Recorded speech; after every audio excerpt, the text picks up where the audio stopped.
Thanks, Albert. And what a great opening to this inaugural conference. Good morning, everyone, and thank you for joining us today. It's an honor to be the keynote speaker of this exciting three-day event to talk about geography and its impact in our research, class projects, as well as campus operations across the UC. My name is Mona Simeone. I'm the GIS manager in the Department of Real Estate Business Intelligence team here at UCSF. I'm also the co-chair of the UC GIS Leadership Committee, co-chair of the UC Emergency Management Council Subcommittee on GIS for Emergency Management, and the educational representative for the California GIS Council, a statewide body.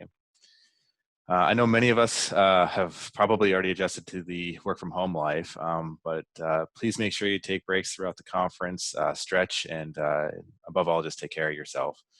I'd like to take a moment just to recognize a few groups, starting with our frontline nurses and doctors everywhere who have courageously put themselves in quite difficult situations to help save lives, as well as the essential workers who make it possible for us to work from home. Last week, we also observed Veterans Day, so a tip of the cap to our veterans out there.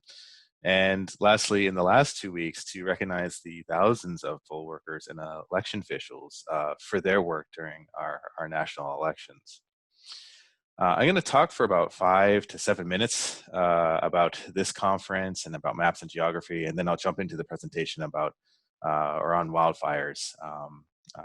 And then hopefully some closing remarks at the end as well. So I've been involved or working with GIS for the past 20 years. I taught GIS at City College of San Francisco, worked on projects ranging from mapping dead marine mammal strandings along the California coast for NOAA National Park Service to crime and homicide mapping, using LiDAR to evaluate tree encroachments on power lines, developing voter precincts, and construction logistics and indoor mapping. And what I personally love and have really enjoyed about my career is the ability to use spatial analysis and location intelligence in the many different fields and disciplines. I never graduated expecting to create voter precincts for San Francisco or to create a methodology for ranchers in Contra Costa and Alameda on how to rotate their livestock to maximize their land and to protect streams, or to use GIS in construction logistics to ensure that 14 major construction projects happening within a half square mile of each other don't, on one hand, bring a section of the city to a grinding halt, and on the other hand, ensuring the project timelines stay on schedule to avoid costs. So my background in geography and my skills with GIS have given me this great versatility in my career, and I'm very thankful for that. I also believe that geospatial really needs to be talked about in the same way as trendy careers such as data science and big data. If you were to add geospatial to your data science skills or to your big data skills or your AI skills, you will get hired. I'd also argue that hiring faculty and staff with spatial thinking skills will elevate our academics and research and business processes as well. So to me, this conference isn't so much about the technology itself, which is important, but it's about how GIS and geography are applied across the disciplines in our research, our operations, and it's really about making spatial thinking ordinary. So emergency management is also one area where spatial thinking is critical to saving lives, research, and property. When incidences occur, emergency management personnel want as much information as possible about the existing or potential impacts to people or property. So my presentation today, I'm going to talk about the work of the UC Emergency Management Council Subcommittee on GIS for Emergency Management. And I'm excited to share the work of this initiative, which aims to provide tools for emergency management personnel as well as leadership at each campus to provide a common operation picture from which to plan, respond, and understand the current situation on the ground and in the area.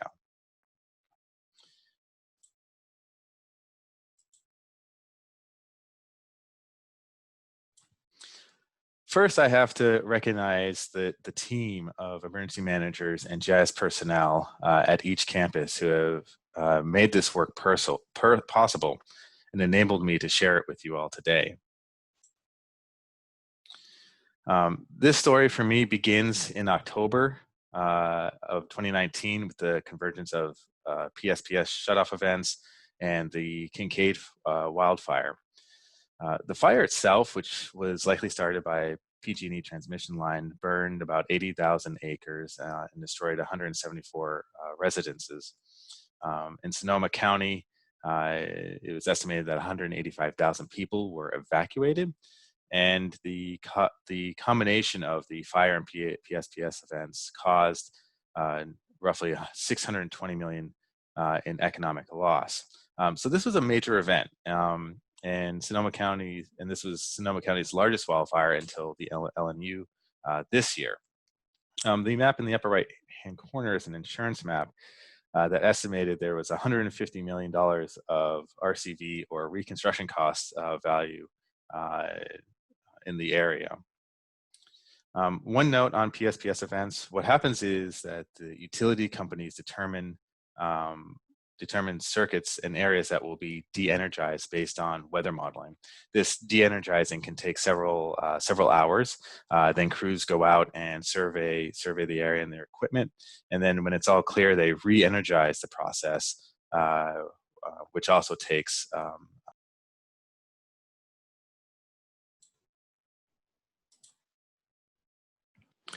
I want to quickly cover some terminology that I think will be useful to those not familiar with emergency management.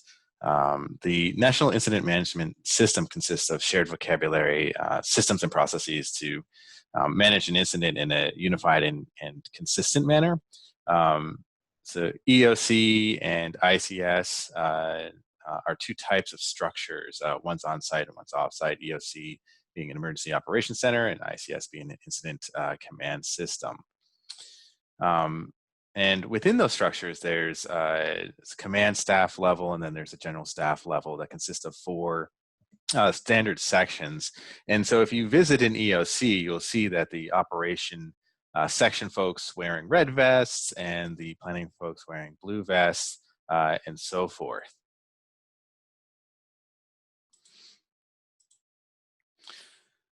Situational awareness is very critical to any response and planning. And situational awareness is all about knowing what's happening on the ground and the potential impacts. And there's a constant battle between time and information to maintain that situational awareness for the command staff and the general staff. And a common operation picture is what it sounds like. A product that enables all the parties to view and receive the same information. And the picture here is of Cal OES's EOC in Sacramento. So I realize that these two things may seem very obvious, but they're actually very difficult to achieve.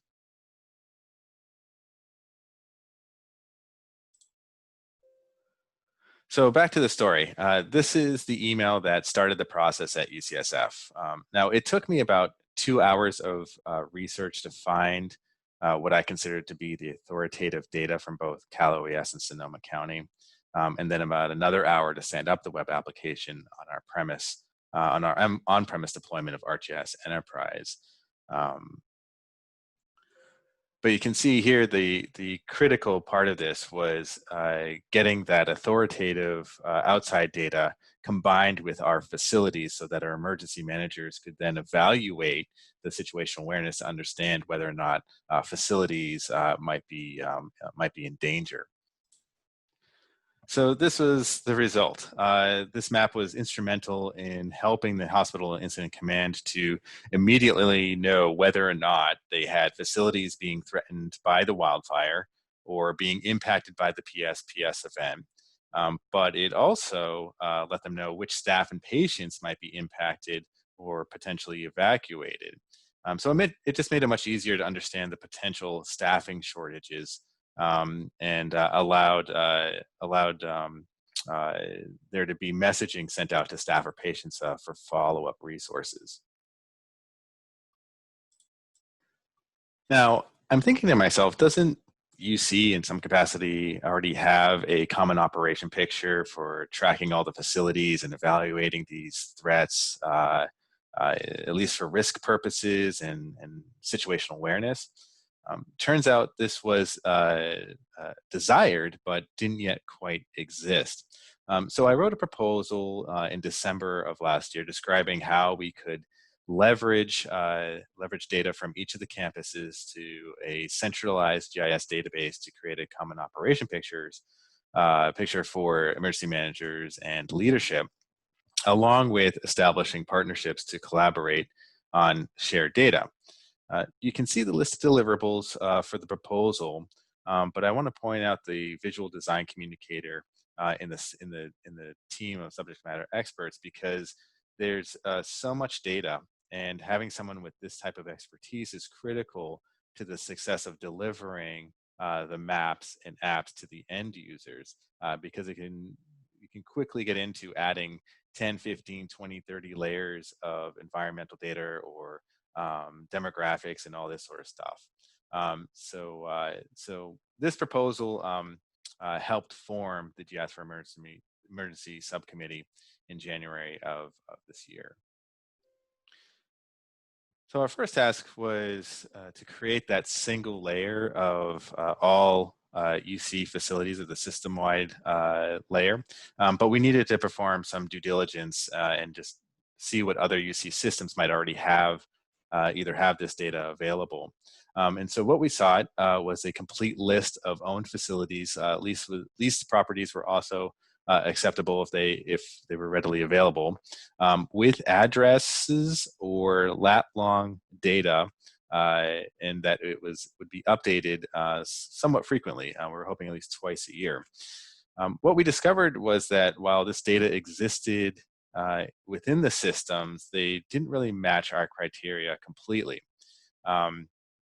Some had incomplete addresses or location information. Sometimes the quality of the data was questionable, and of course that frequency was an issue as well. So we ended up asking each campus to submit facility data and a questionnaire, and then we evaluated the data, and if it looked good, then the idea was to sort of mash it all together ourselves. So we were very excited to receive the data from each of the campuses and in formats that we could work with. And the survey questions also gave us insight to how the facility data was being managed, which was useful to understanding how to potentially replicate and possibly automate this work in the future. The data itself took a lot of massaging. One campus had 7 fields, a different campus had 72 fields. Some had similar columns, but different values within those columns. Some had unique IDs, some didn't. So there was some initial cleanup and crosswalking of the fields, but then I was able to create this FME workbench using Esri's data interoperability extension to merge each of the campus files into a single layer. So I think you know what's coming next. A map, of course. So I'm excited to say that I think for the first time, UC now has a map and a dashboard for emergency managers, leadership, and others to analyze all the facilities system-wide. So altogether, from requesting this data all the way through getting to this map part took about 20 hours of work. And I suspect that now that we've gone through that, we'll cut this down considerably in the next round. Of course, what comes next are all the applications that we can then create based off of this foundational layer of facilities. So we created a Wildfire application that brought in all of the Wildfire data that's available and added our facilities to it. We created one for PSPS events, so we now have that available going forward, as well as an index of evacuation applications throughout the state of California. And the last app that I created is what's called the UC Response Toolkit. This was This was inspired by a Cal OES application. We wanted an app that would allow the emergency managers to just investigate or to respond to incidences when a dedicated hazard app just didn't exist. So this would allow them to, in this case, using what's called the situational awareness widget, they could drop down a point, do a buffer, and then that tool would then return all the facilities within that buffer right away, and then you can download the data and put it into other systems if you need to, or whatever you need. But this app also allows the emergency managers to bring in data from ArcGIS Online or from the organization to overlay right on top of it. So it becomes a very versatile tool for emergency managers to use. And the last part was to give the emergency managers and leadership a one-stop shop. Here we used ArcGIS Hub as our CMS to deliver a website that describes the initiative to the public. So if you go to the link in the bottom right corner, you can go to this initiative and read all about it. And one of the nice features of the hub is this ability for access control to content and applications. So for members of the subcommittee, they have access to a protected page with all those apps that I just showed. And the benefit we see from this approach is that anyone who signs up to follow the initiative can be given access to this secure page if they have the right credentials. New people coming into the OC, they can have access. Working with the local government, they could be given access. So I'm gonna pause here and let my colleagues and fellow co-chairs, Lisa Jensen and Charles Schaefer of the subcommittee, just say a few words about our work. Hi, my name is Alicia Jensen. I'm in the Emergency Management and Business Continuity Planning Group in Risk Services at UC Office of the President. I've said before that if I get to use maps at work, I'm happy. So I'm quite glad today to be with a lot of people who I know feel the same way. I do a lot of system-wide analysis at UC, and for years have been monitoring wildfires affecting UC properties. The UC system has a lot of far-flung properties away from main campuses, and I inherited a cobbled together and fairly inefficient manual system for matching fire incidents to UC locations. Since I was originally an environmental planner by profession, I've always known GIS to be a best practice and was frankly astonished when it wasn't being well utilized at UCOP when I started working there. So when Mono Simeone, the GIS manager at UCSF, reached out to UCOP last December after the wildfire season and the first real round of statewide PSPS episodes to see if we were thinking about a system-wide effort, I knew I wanted to do everything I could to help develop a system-wide GIS tool for use in emergency management. I was particularly interested in having a tool that I could use to see all of UC's facilities at the same time in relation to active wildfires and power shutoffs. This would enable us to reach out to affected facilities much faster and better assess and share information about potential impacts early on. I also knew that standing up a GIS tool would create possibilities that I couldn't even envision, because since the GIS field has grown so much since I was last active in it. Through our committee work on GIS for emergency management, I see so much potential for UC emergency management with the analytical tools and dashboards. They are such a great fit for our needs, and I'm excited to have arrived back at GIS at this moment with so many qualified UC staff members from multiple disciplines working together to create solutions for complex problems. I look forward to learning more about what you are all doing across the UC enterprise and further developing my own understanding of what is possible with GIS for emergency management and beyond. Thank you for the chance to drop in today. Hello, I am Charles Schaefer and I'm an emergency manager for the UC Davis Health System.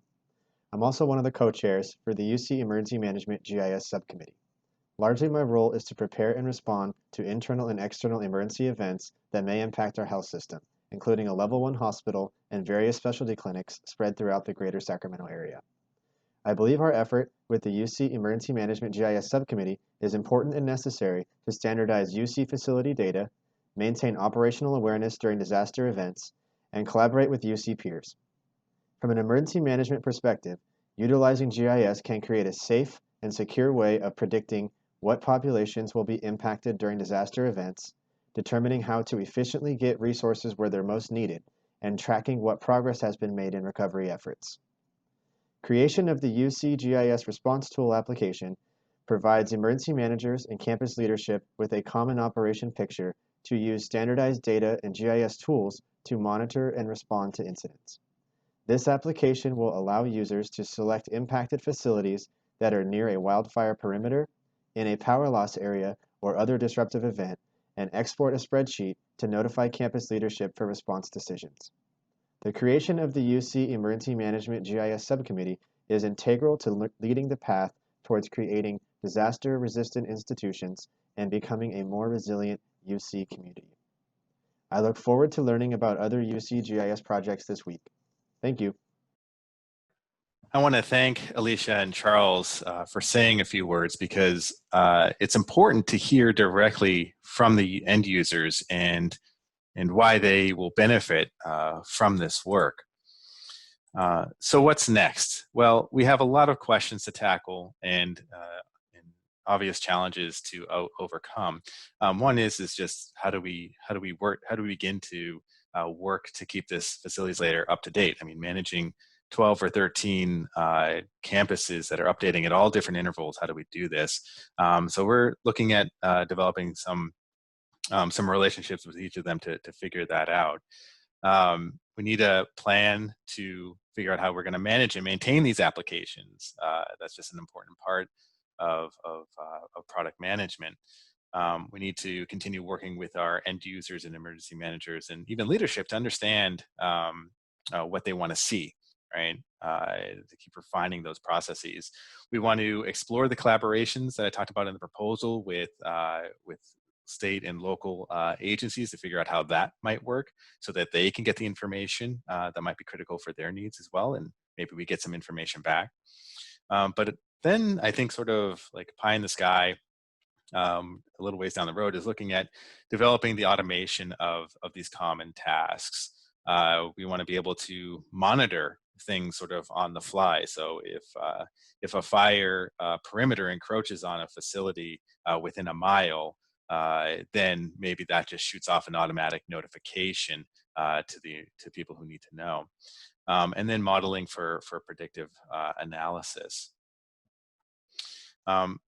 Before I turn it over to my colleagues to talk about the UCGIS Hub, I want to conclude this talk to talk about where I sort of see things going for the field of geospatial and what it might mean for this conference.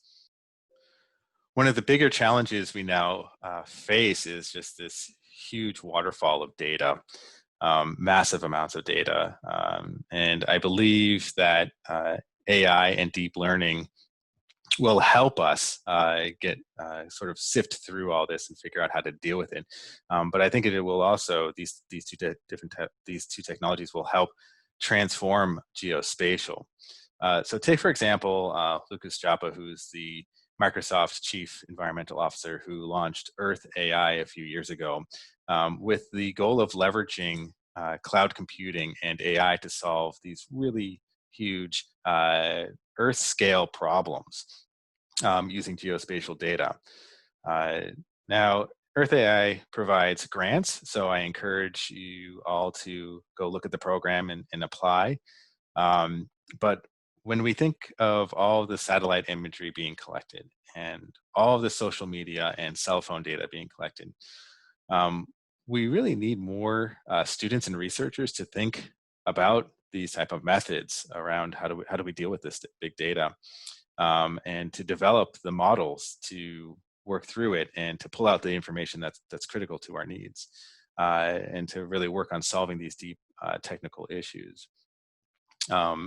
I think that when we have low-cost passive data that can be collected and combined with geospatial, it opens up a whole new world of understanding human behaviors.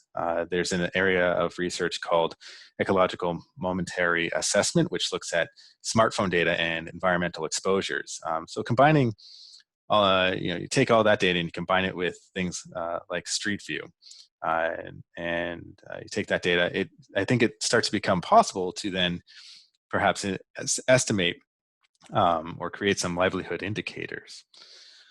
And I believe that the UN division, statistical division, has started to endorse this idea of a gross ecosystem product. It's a way to quantify our natural environment into an economic indicator. And this will just require a huge amount of environmental data and geospatial processing to kind of figure that out. So as we look to the future of this event, I highly recommend that the AI community is invited to participate. And this is really just about cross-pollination of not only that discipline, but all the disciplines, right? We need communities not used to thinking spatially to begin to see its value. Perhaps this conference can become the location tech arm of UC Tech, since they have a great conference established already. And lastly, I want to talk directly to the directors and managers, the ABCs, SVCs. I want to challenge you to have a conversation over the next year with someone at your campus about GIS and geospatial. I'm not suggesting that you that you go and learn GIS, but only to consider GIS as a tool to augment or optimize your department's business processes.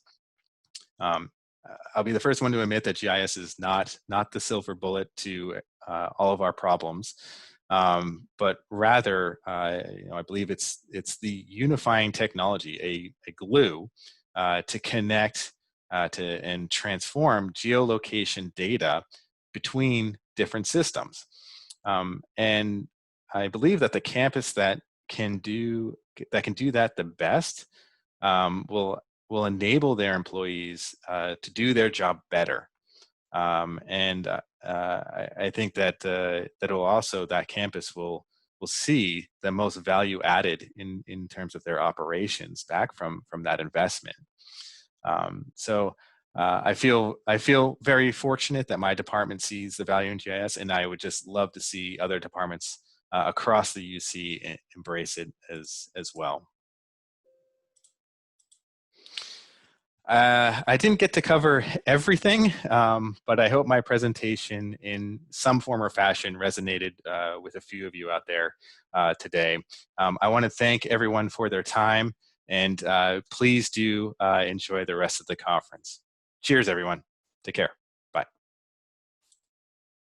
Thank you, Mono. So is the next panel ready? Yeah, I'm ready to go. All right, take it away, Carlos. So I don't have any slides, so you're just going to hear me talk. But hi, everyone. My name's Carlos Barrona. I work with UC Davis. I'm in the College of Agriculture and Environmental Sciences. Specifically, I work in environmental sciences and policy. First of all, before I get too far, I just wanted to acknowledge the team of volunteers that put this all together. It came together really fast. I think that this idea for the event only came around during the summer. So getting this all together, even with some technical difficulties, that really doesn't happen without a really passionate group of people. And I can tell everybody here is really passionate for GIS. Well done. So I know the program says I'm going to be talking about building the UC GIS hub, but I'm going to go back a bit first. The reason that I'm here is to give a brief background on where we got started and why we're here. I don't really say any longer, I used to say it, but I don't say this that I'm not a GIS professional, but my background is very much, I'm an IT person. I've done application development. I worked for a few years in data science. I mainly work now at making discrete systems work together, that's a good fit for GIS, I think. My involvement in GIS really only started a couple years ago. Somehow I became the main technical support for ArcGIS at UC Davis, having never really done much more than installing, licensing, maybe enabling some toolboxes. I kind of knew what GIS was. I knew the basics of how to use ArcMap, used QGIS in some web app development, but not a ton in the world beyond that. So I got tasked with trying to more widely support and like bring up anything beyond ArcMap at UC Davis in the Esri world. And to be honest, I was struggling. So happened to be at we've mentioned a few times, UC CSD, which is now known as UC Tech. At a previous UC Tech, I ran into Michael Stewart from UCSD, who's involved with the spatial at the library in UCSD, and we happened to like sit next to each other. Started talking about Esri, started talking about our struggles with doing really similar types of projects. And it was honestly just nice to hear that I wasn't completely going down the wrong path. I mean, left it there, and it was nice just hearing that. So fast forward a few months, Esri and UCOP actually organized a call, just giving us some information on some upcoming changes. And who do I see on the call but Michael Stewart. We remembered each other, and we actually got to talking and decided to collaborate on a presentation for the next UC Tech. Michael worked with Amy, who's going to be following up with me, from me. And we actually, the three of us worked together on a set of presentations for UC Tech. We were able to not only work on those presentations, but also got to collaborate on rolling out ArcGIS Pro and ArcGIS Online with single sign-on across our campuses. But really, I learned a ton from them. And what I thought was most helpful was beyond just working on those projects, was understanding what was happening at UCSD, how they were doing things differently, how some of the struggles that we're both running into. So yeah, like the UC Tech conference introduced us and enabled that collaboration. But specifically in the UC, I didn't know of another forum for GIS professionals. So UC, or Esri UC rolled around, and we each did our best to try to contact as many of the other campus people, like the other campuses as possible, to see who from the UC is actually going to Esri UC. And we organized a small SIG meeting just to know who the people are, what they're doing. Again, we're all in the same UC system, so let's benefit from each other's work and expertise. As far as I know, this might have been the first time many of at least the administrative side of GIS at each of the campuses were ever together in one room. I'm gonna say it worked, but not without a lot of effort. I think we got to know at least one person from each campus and a little bit about how at least Esri licensing was working at each campus. But that's like really just a sliver and probably not a representative group of GIS at the University of California. After all, we don't all attend Esri UC. We don't all have the resources to go travel for Phosphor-G. We don't all use the same software programming stack, and we don't do GIS for the same reasons. And we don't need to, but we still have a lot to learn from each other. As a university system, we could be leveraging the expertise that we have as a whole better. We knew that we were just seeing the tip of this, and in my mind, everything over the last year is just trying to make the rest a bit more visible. So I say all this not as in this is the origin story of UC GIS, but I know this is the kind of community that we've all been trying to work towards for a while. Mono, Albert, I mean, a lot of you I never would have met outside of these forums, but now that we can, now that we have, these are people I can now turn to and ask, how are you doing it? How are you dealing with this roadblock that I'm dealing with? From our meeting at Esri UC, we started this quarterly meeting, and while that's informative, it's not always the best way to connect across campuses. So we really wanted a way to convey real information on UC resources the stuff that Mona's been working on. We wanted to be able to connect special interest groups to find each other, to enable collaboration, not just on the administrative end, and definitely not even just in GIS and research. We wanted a place to start putting this all together. And at the same time, if we're going to build a website, we wanted this to reflect the spirit of there's not only one way to do it, you have to do it our way. And preferably we want to use tools that each of us might be using in our own GIS roles.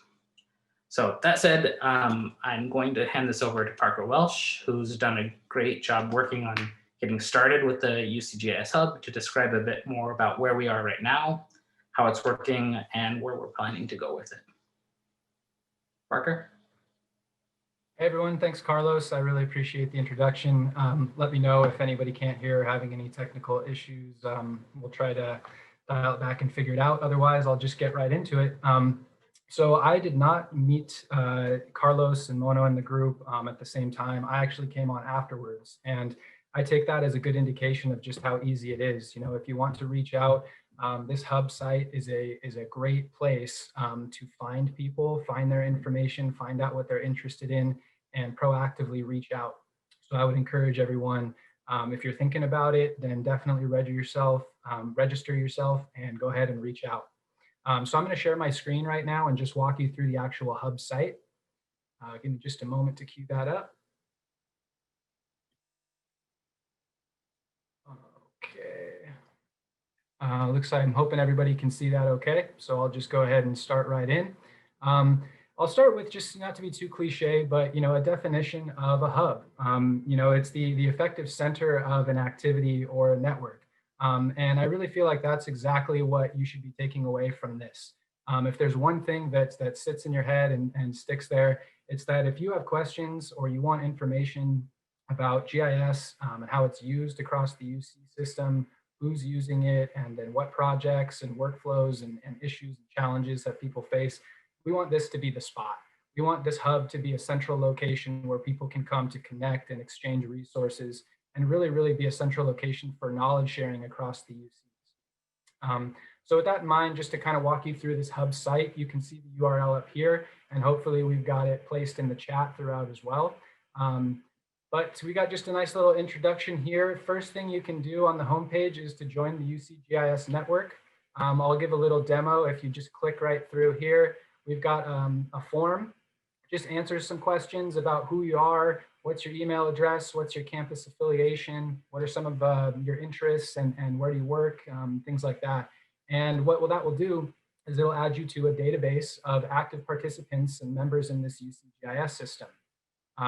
So with that in place, then we can go over to this network page. And the network page is exactly what it sounds like. It is you. It is a database. Parker? Yes. So we're only seeing that first, the landing page that you were first on right now. We're only seeing landing page. There we go. Is that better? Okay. So we've got the network page. And you can see over here on the left, we've got just a group of, or we've got an input bar where you can go ahead and filter. So for example, if I'm looking for myself, I will type in Parker and there I am. So you can search by name, you can search by campus, you can search by any keyword. So another example, if I want to find somebody from UC San Diego, I can type in UCSD and we can get their contact information here. So I encourage everyone again, if you have an interest, go ahead and use one of the links to answer the questionnaire and add yourself to the UC network. And you can see over on the right, we've got a dashboard too. We really wanted to kind of give some sort of indication for what is the current makeup of the community. You know, it looks like right now we have 41 members. That's gone up about a handful since when this event started. So that's good to see that some of you guys have already signed up. I would encourage everyone to do the same. But yeah, this is, like I said, the intention was to put people in the same location, share information, share contacts so that people can start this themselves, so that they can reach out and really kind of decide for themselves where they want this to go. So another thing beyond just the people is the tools and the software. You know, Carlos was mentioning while we have a lot of things, a lot of places that we overlap, we have a lot of places where we don't overlap as well. And that's where this knowledge sharing can really come in handy. So for example, I was interested in, I work in the planning department, and I was interested in just finding another way that other campuses had managed their CEQA permits. And so that was just one example of, rather than us recreating the wheel, we can kind of reach out, see how other institutions have done something similar, and then just kind of start a discussion and go from there. The other main section of the hub that you will see is it's to get a little more specific than the general resources. So again, to kind of touch on the difference between the campuses, we have a lot of the same roles, but each campus is very unique. Different organization structures, different resources available to us. And so with the campus profile pages, we attempted to basically make just a place where each campus could submit their own information. So I'll just go ahead and go to the Santa Cruz page. That is my institution. And let it load up a little bit. So here we've got just kind of like a basic template. We've got some quick links. As you can see, your campus ambassadors on the right side. Yeah, the idea for that is really just, if you have a question, if you're not exactly sure, if you want some resources updated, these campus ambassadors can act as a point of contact between us and the sort of UC GIS committee. And another important thing, as we mentioned going on down the line, we have the Esri section with our license contacts on each campus, ArcGIS Online instances, and any sort of on-premise portal instances as well. So there's really not too much to go into or demo here. But again, I just encourage everybody, please go and check out the network page, add yourself to the database so that we can really grow a really strong community. And with that, I think that's about all I need to touch on. So I'll go ahead and hand it over to my colleague, Amy, with the UC San Diego to talk about the roadmap ahead.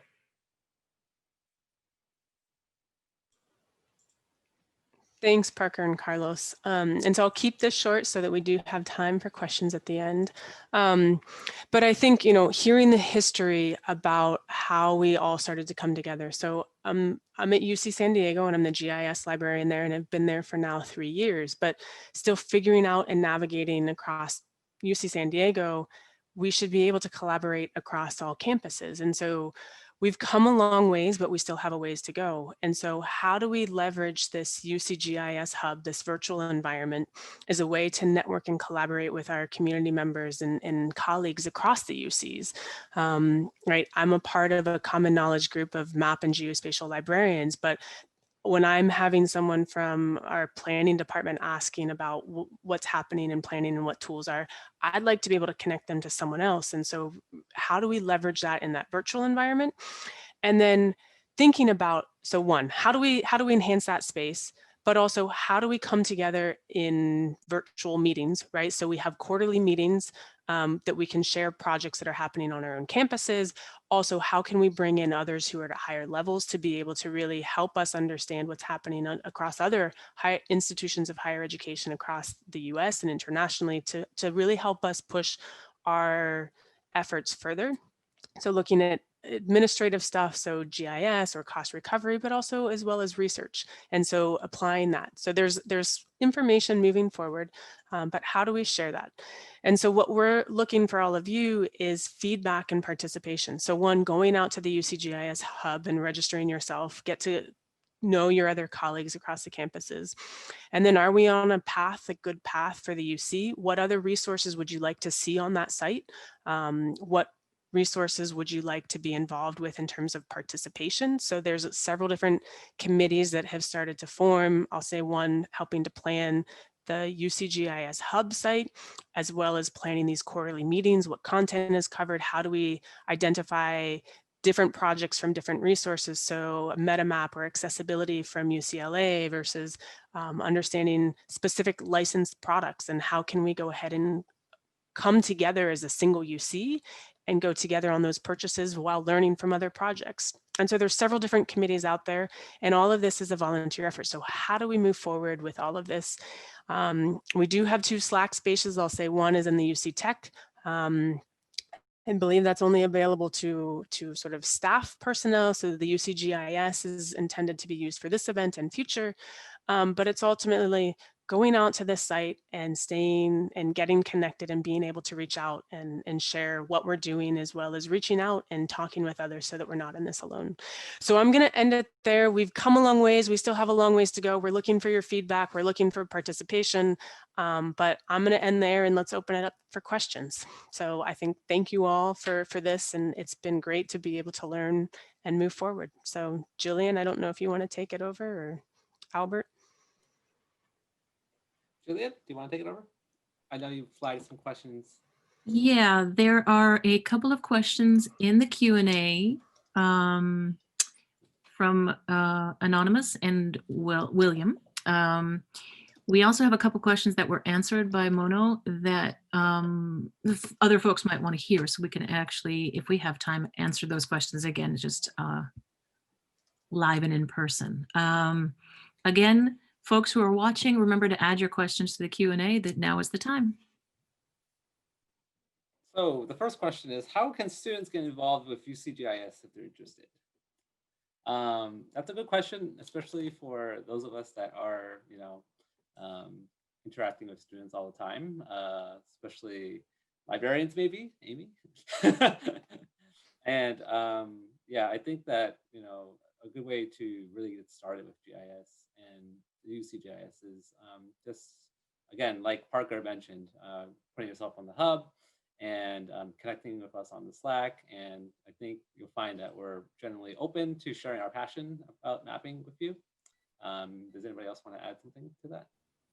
I'd say like one of our kind of roadmap items is we're hoping to feature a bit more of events.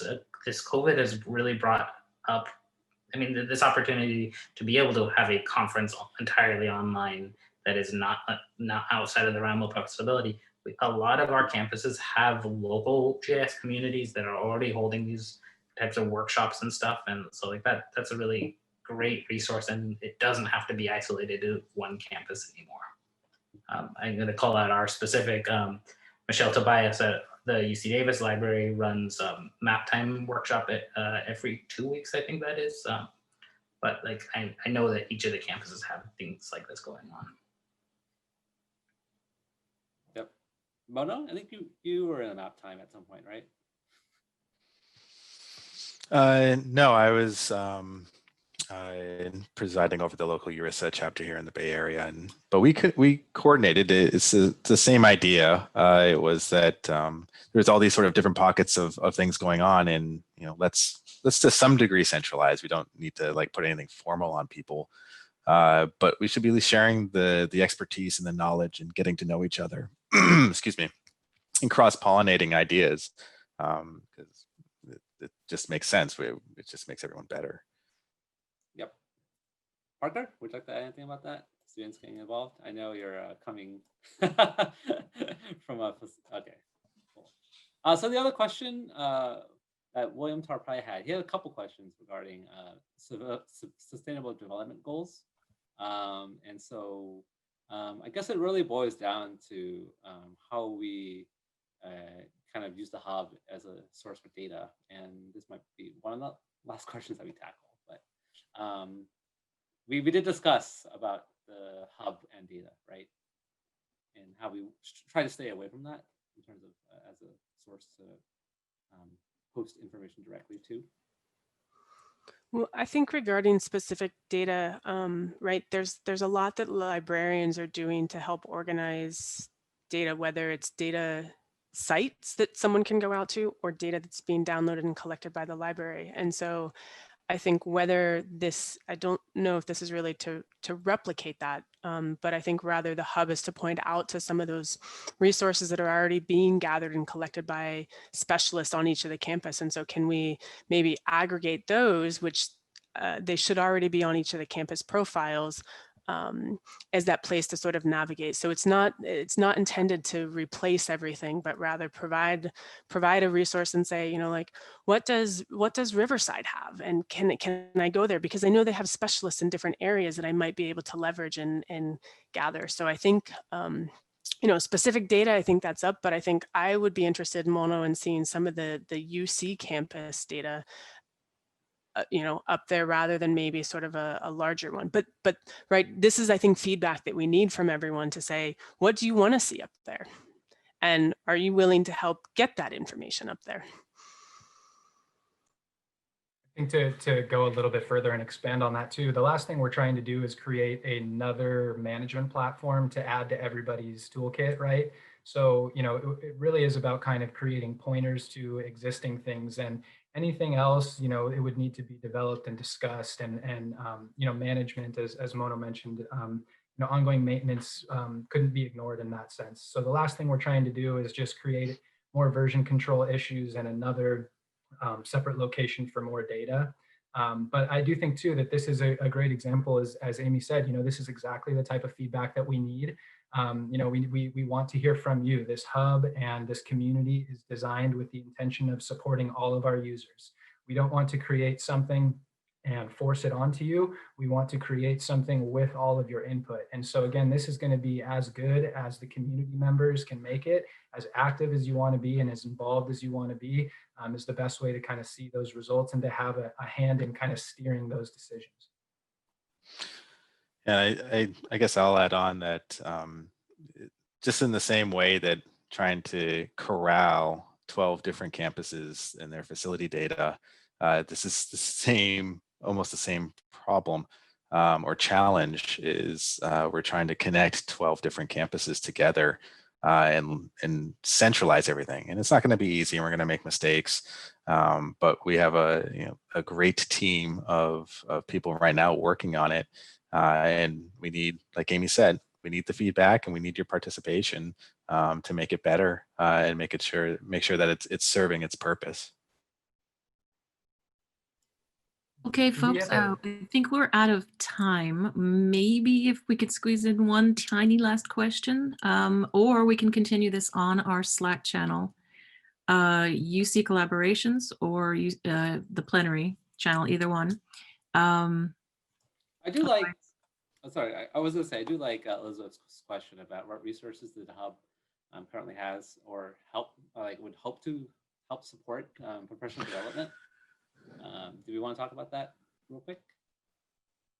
Just the idea of trying to provide that as a resource. I mean, I think this is one right here, right? The UC GIS Week is one. We can certainly continue having, I would probably say something around like career panels going forward. It sort of becomes a little bit difficult because geo just, you know, it depends on what area of geo you're trying to tackle. If you can say, well, I'm going to be a GIS professional, you know, that's one kind of panel. If you're saying I'm coming from archaeology or I'm coming from social sciences or somewhere like that, and you want to apply it, that's a different set of people that you're probably looking at. So I would suggest we have a feedback form on the site. Use that. Tell us what you want. I saw the next question just come in about, you know, how do we look for collaborations? That's a fantastic idea. Do we need a collaboration board or to somehow signify people are looking for collaborations? You know, and these are things that we're going to have to figure out, but we need those ideas. So I highly encourage everyone to use that feedback form. Great. So on that note, Bharat, who asked about looking for collaborations, we do have a channel in the Slack, I believe, that is UC Collaborations, if that's correct. That's correct. It is 2020-UC_collaborations or collaborations. Right. Thanks, Jillian. And the other way too, like Mono just mentioned, is to kind of just chat with those who are like-minded or just interested in kind of the similar topics. Obviously, we do want to be interdisciplinary, but there might be lunches that are coming up are a good way to do that in terms of trying to find topics of interest. And so I'm going to post the links in the chat. They will already be there on the website. The first one, that's the general chat for the Mappy lunch. So go ahead and get your lunches ready for that. And then this is the link for the chat that is on Digital Humanities. And Janet Reyes from UC Riverside will be hosting this. And then Erin Much from UC Merced is going to be talking about campus planning during the MAPI lunch hour. I don't have her link though, so if someone can help drop that in, that'd be nice. So yeah, I do want to say thank you again, everyone. Any closing words do we want to leave off with from all of our panelists? Just thank you for being here. Yep. Okay, we're going to wrap this up. Everybody head over to MAPI lunch hours and we will see you for later sessions today. Thank you for being here.